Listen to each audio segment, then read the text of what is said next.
Hello everybody, it's nice to have you online again. This series of seminars has already considered a number of reasons for believing the Bible.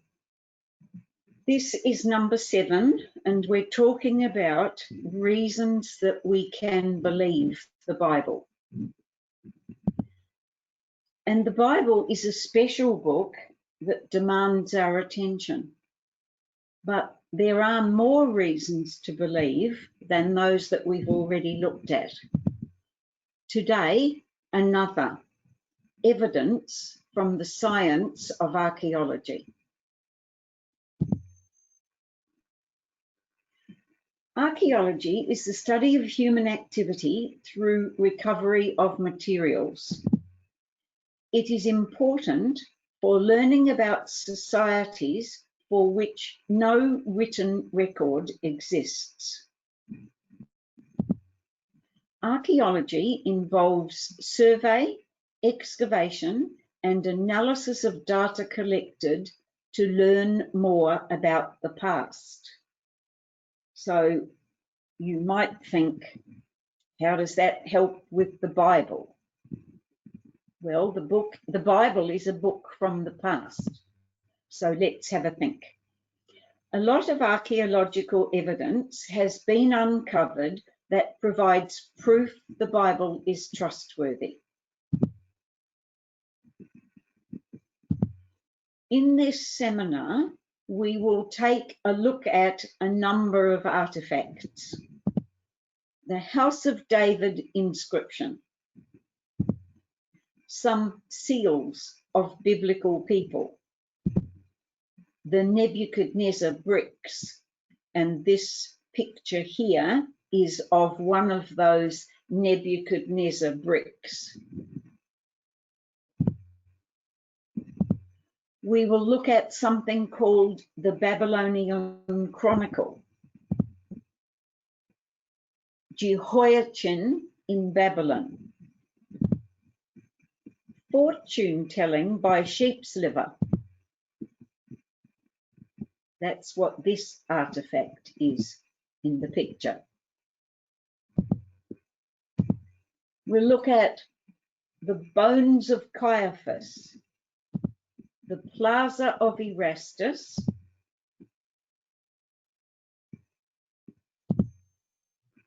so the context. First of all, the Bible is the story of God and people. In the Old Testament, the story is centered in a man God selected and his family that became a nation, Israel. They failed to be faithful to God and lost their home, their kingdom, and their nation. The New Testament story is centered in Jesus Christ and his worldwide family. So quite a difference between the Old Testament focus on the nation family of Israel and the New Testament focus on Jesus Christ and anyone who wants to join his family. So the first of these artifacts is this chunk of rock. It was discovered in 1993. And if you look, in the picture, you'll see it's got writing on it. So the archaeologist gets excited to see what does the writing say. So can we read 2 Kings 8, verse 26 to 29, and chapter 9, verse 14 to 15, which gives us background to how the Bible is connected with this stone. Thank you, my friend. So 2 Kings 8, verse 26. Ahaziah was 22 years old when he became king, and he reigned in Jerusalem 1 year. His mother's name was Athaliah, a granddaughter of Omri, king of Israel. He walked in the ways of the house of Ahab and did evil in the eyes of the Lord, as the house of Ahab had done, for he was related by marriage to Ahab's family. Ahaziah went with Joram, son of Ahab, to war against Hazael, king of Aram, at Ramoth Gilead. The Arameans wounded Joram, so King Joram returned to Jezreel to recover from the wounds the Arameans had inflicted on him at Ramoth in his battle with Hazael, king of Aram. Then Ahaziah, son of Jehoram, king of Judah, went down to Jezreel to see Joram, son of Ahab, because he had been wounded. So Jehu, son of Jehoshaphat, the son of Nimshi, conspired against Joram. Now Joram and all Israel had been defending Ramoth Gilead against Hazael, king of Aram, but King Joram had returned to Jezreel to recover from the wounds the Arameans had inflicted on him in the battle with Hazael, king of Aram. Jehu said, "If this is the way you feel, don't let anyone slip out of the city to go and tell the news in Jezreel." So in that story, we have a story that is about 650 or 700 years before Jesus Christ. We have the Arameans or Aramaeans. We have the king of Israel, and we have a battle and someone who is wounded. Now this stone that's about 32 centimetres by 22 centimetres, so it's not very big, it's almost A4 size. What's written on it? Oh, my dating was wrong. Written approximately 800 BC about King Hazael of Aram, which is another name for modern day Syria. So here's the inscription. Obviously it's broken because not all of the stone has been has survived.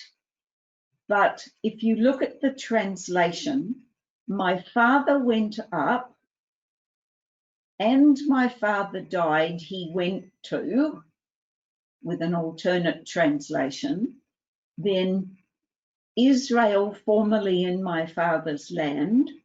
I fought against Israel is not quite clear. And Hadad went in front of me. And then the next line, my king and I slew of them so many footmen and so many chariots and 2,000 horsemen. And then the next line, the king of Israel, and I slew the king of the house of David. So if you read down here, this is the opposition record of the story that we read from 2 Kings. So what does this confirm? It refers to both the house of David and the king of Israel. So it establishes that the house of David provided the kings of Israel, which is a Bible principle. Is it reasonable for Hazael to claim a different outcome to the Bible record? Because the Bible record says he was wounded and this stone says he was killed. So it may have appeared to Hazael's men that they had killed the king of Israel. I'll leave that for you to decide because it isn't established absolutely. But the Bible account is confirmed in these points: existence of the house of David, war between Israel and the Arameans or Syrians, and that the king of Israel was from the house of David. Small points, but the evidence in this case is cumulative. You don't have just this artifact that's the only thing that confirms the Bible record. So let's have a look at the seals of Bible people. So at the time that the Bible was being written, when letters and official documents were sent to someone, They were normally sealed with a wax or clay seal bearing the writer's imprint. So these are seals that have been dug up by archaeologists, and you can see that they have writing or illustrations, and they're usually about as big as your thumbnail. They're not terribly big. But here's one that has been dug up that really is for a Bible character.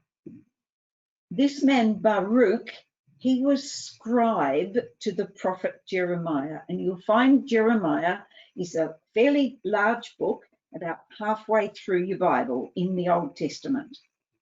And here's the reference to Baruch. So Jeremiah called Baruch son of Neriah, and while Jeremiah dictated all the words the Lord had spoken to him, Baruch wrote them on the scroll. So Baruch is an educated man who can read and write and who earns his living by writing words for other people. Well, this seal has been found that establishes his existence. So the seal has been dated to 600 BC, exactly the right time in the Bible timeline when Baruch and Jeremiah were living. They've also found other seals. Many more seals have been unearthed. Here are some more that relate to Bible people. So this one is the seal of a man called Jeremiel, the son of the king.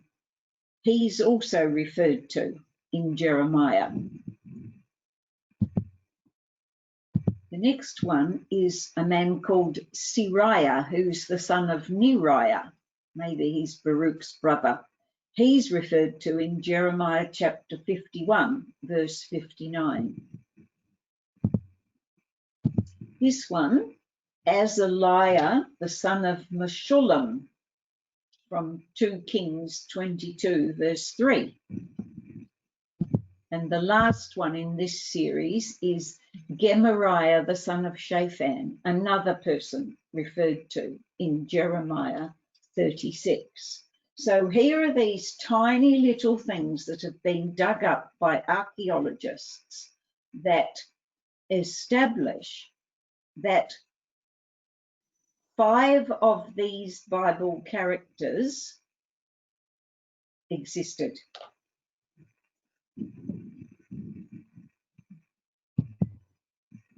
So the Nebuchadnezzar bricks, let's have a think about those.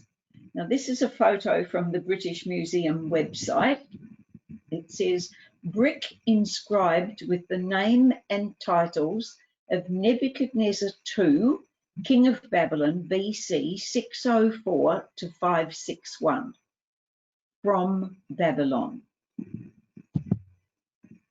So according to the research that's online, about 15 million of these bricks were made, so plenty to be found. They are inscribed with variations like this. Nebuchadnezzar, king of Babylon, who provides for Esagila and Ezida, the eldest son of Nabopolassar, king of Babylon, am I. So he liked to put his brand on things. Babylon is now a ruined city in Iraq.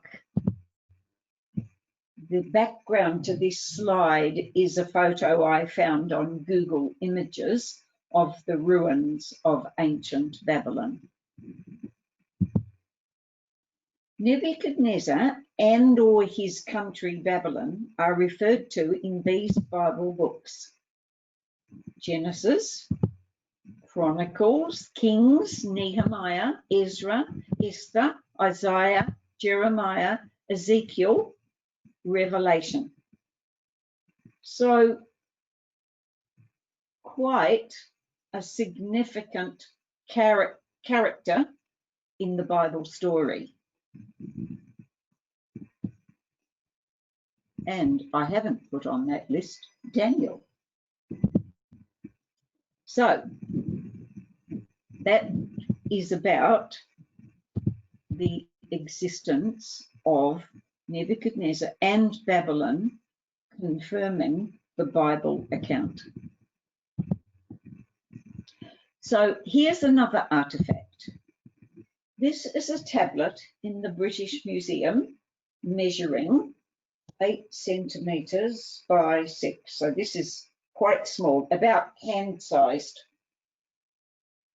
Not very big at all. So what's all the writing? It records Nebuchadnezzar's capture of Jerusalem in 597 BC, the appointment of a puppet king, and the removal of Israelite prisoners, including Jehoiachin, to Babylonia. So a big story from Nebuchadnezzar's own perspective, and a big story from the Bible perspective of the nation of Israel. And the events that are on this tablet are reported in the books of Kings, Chronicles, and Jeremiah. So we're going to read quite a long reading here for you to enjoy. 2 Kings 24 verse 10 through into chapter 25 verse 21. Thank you, my friend. 2 Kings 24 verse 10. At that time, the officers of Nebuchadnezzar, king of Babylon, advanced on Jerusalem and laid siege to it. And Nebuchadnezzar himself came up to the city while his officers were besieging it. Jehoiachin, king of Judah, his mother, his attendants, his nobles, and his officials all surrendered to him. In the 8th year of the reign of the king of Babylon, he took Jehoiachin prisoner. As the Lord had declared, Nebuchadnezzar removed all the treasures from the temple of the Lord and from the whole royal palace, and took away all the gold articles that Solomon, king of Israel, had made for the temple of the Lord. He carried into exile all of Jerusalem, all the officers and fighting men, and all the craftsmen and artisans, a total of 10,000. Only the poorest people of the land were left. Nebuchadnezzar took Jehoiachin captive to Babylon. He also took from Jerusalem to Babylon the king's mother, his wives, his officials, and the leading men of the land. The king of Babylon also deported to Babylon the entire force of 7,000 fighting men, strong and fit for war, and 1,000 craftsmen and artisans.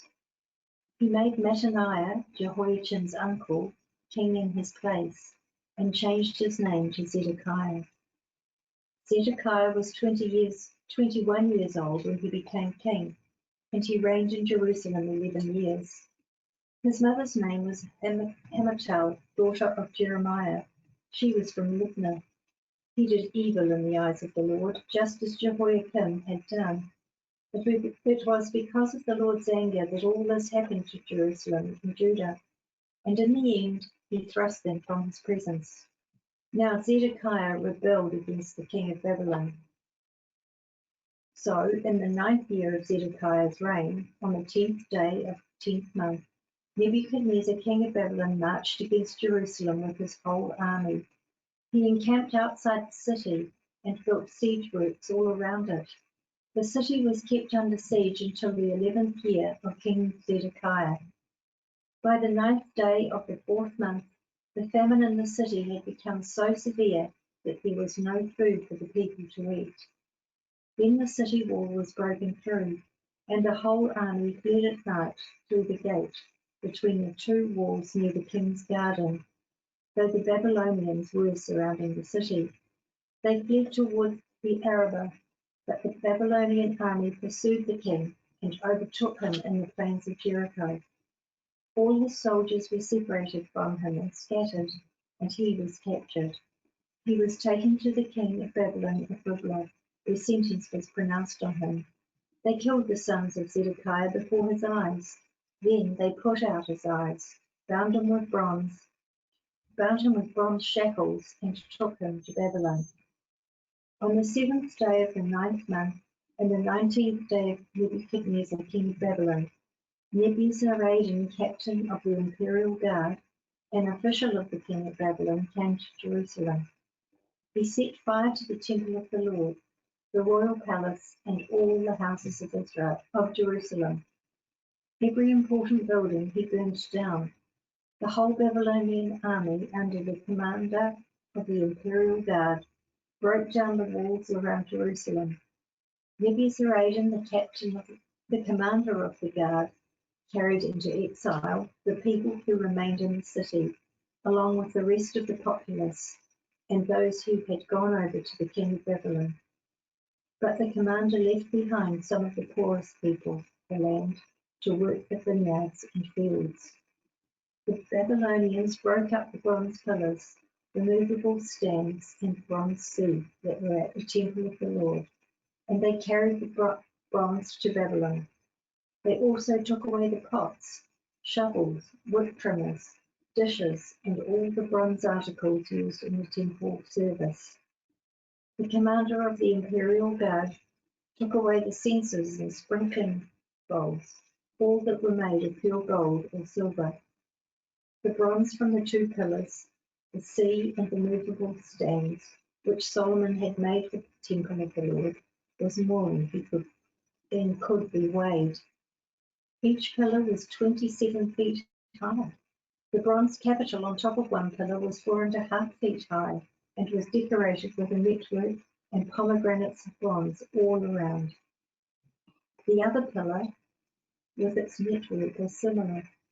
The commander of the guard took as prisoners Sariah the chief priest, Zephaniah the priest next in rank, and the 3 doorkeepers.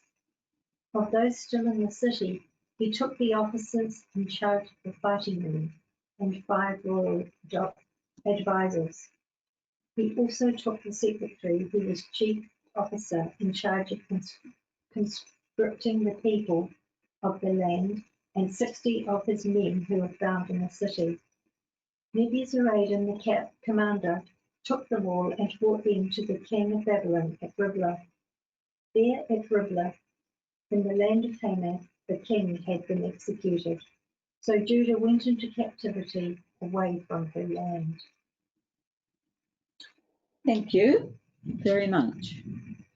So we see that the story on this little tablet of Nebuchadnezzar's capture of Jerusalem through Nebuzaradan, his chief soldier, the appointment of the puppet king Zedekiah, the removal of the prisoners, including the former king, taken to Babylon, all of that found in Babylon is independently confirmed by the Bible record originating from Israel.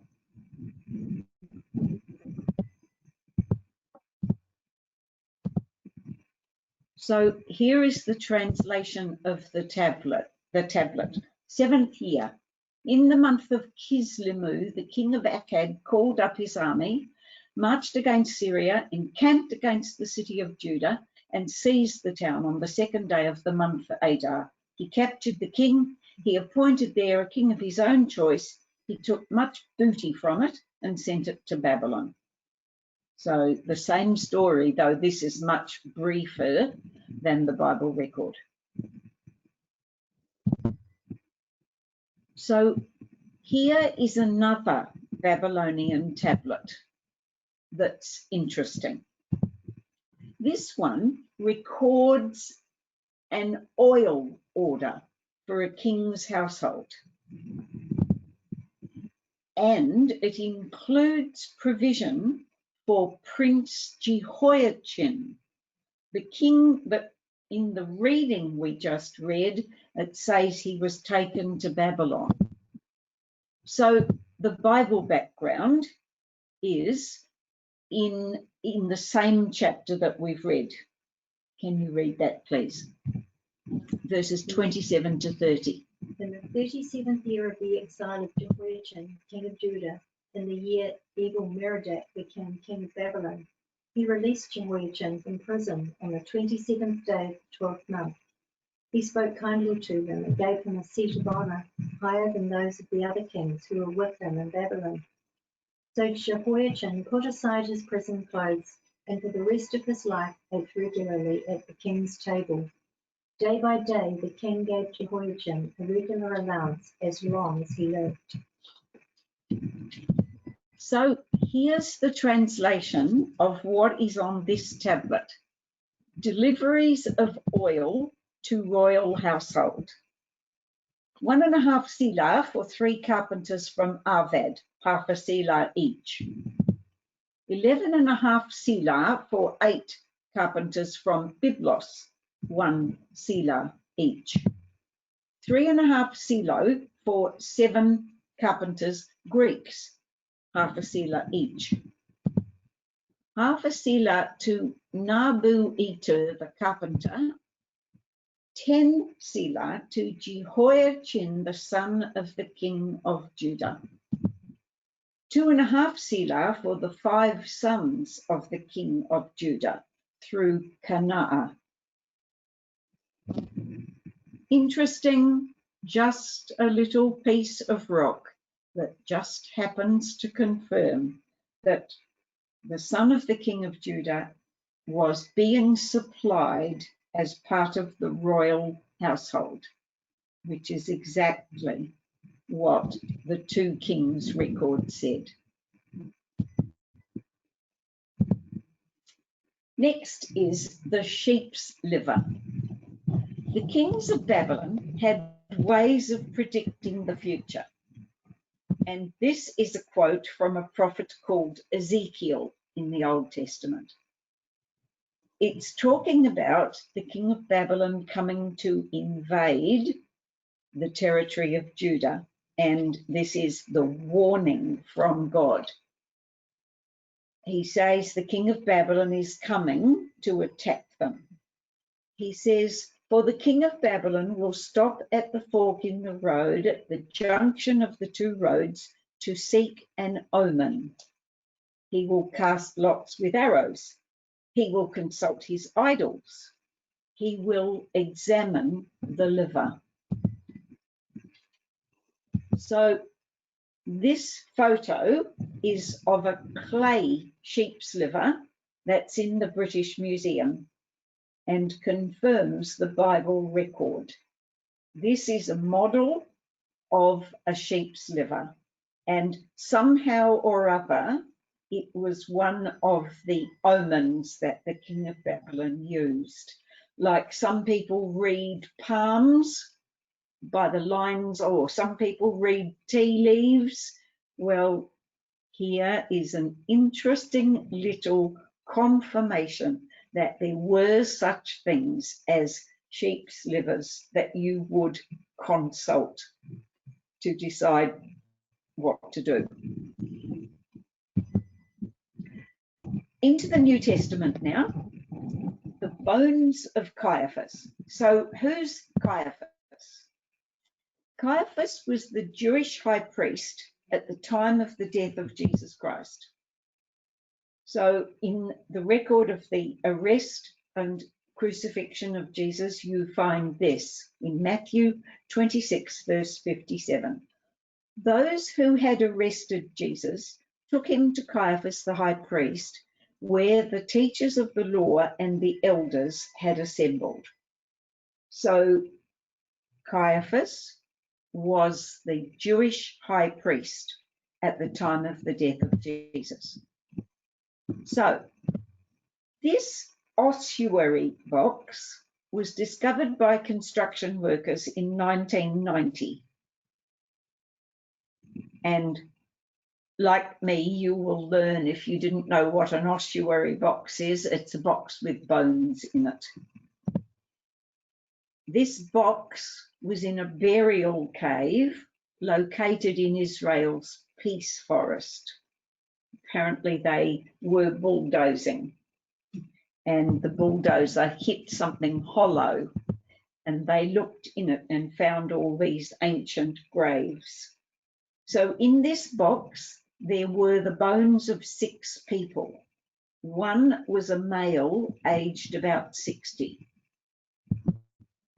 And here's a photo of the inscription on the end of the box. And that reads, Joseph, son of Caiaphas. The highly decorated and ornate nature of the box would be expected from someone of the rank and family of high priest of Israel. So if you look here in this reference in Wikipedia for Caiaphas ossuary, you can see all the story and all the background and the confirming research, etc., etc. But it's just interesting to see that this potentially contains Caiaphas's bones, but it does confirm the existence of a high-profile, wealthy person called Caiaphas. Then the last one we come to is Erastus Plaza. So Erastus was a man who believed in Jesus Christ in the 1st century. He is referred to in the letter sent to the church in Rome by the Apostle Paul. So if you want to find where the letter to the church in Rome is, you start at the beginning of the New Testament. You have Matthew, Mark, Luke, John, Acts, Romans is the first of the letters. And here's the reference to Erastus. Paul is writing and says, Erastus, who is the city's director of public works, and our brother Quartus send you their greetings. So the Bible is claiming the existence of a director of public works named Erastus. So here's an inscription that you can still see at the 14,000-seat theatre in the ruins of ancient Corinth in Greece. So on the inscription it says, Erastus, the commissioner of the city, had this plaza paved at his own expense. And the date is given as circa 50 AD. And there's this piece of rock with this Erastus Plaza. And somewhere nearby, there's this inscription that Erastus, the commissioner of the city, had this plaza paved at his own expense. And that is just sitting out there in the sun. That hasn't been dug up because it didn't need to be. It's still there, just sitting in the sun. So here's some archaeologists working. You can do archaeology too. There's lots of other evidence from archaeology that confirms the Bible. Go dig. Dig online, dig at your local library, at your local university, wherever. You can go dig too and see what you can find that confirms the Bible. God willing, next week there will be another seminar. Thank you for joining today. We hope you can join another time. Thursdays, 12:30 p.m. New Zealand time. Web reference, gotomeeting.com, join ID number 325545813. Earlier seminars in this series can be found here. sites.google.com/view/Christadelphians. Thank you for listening.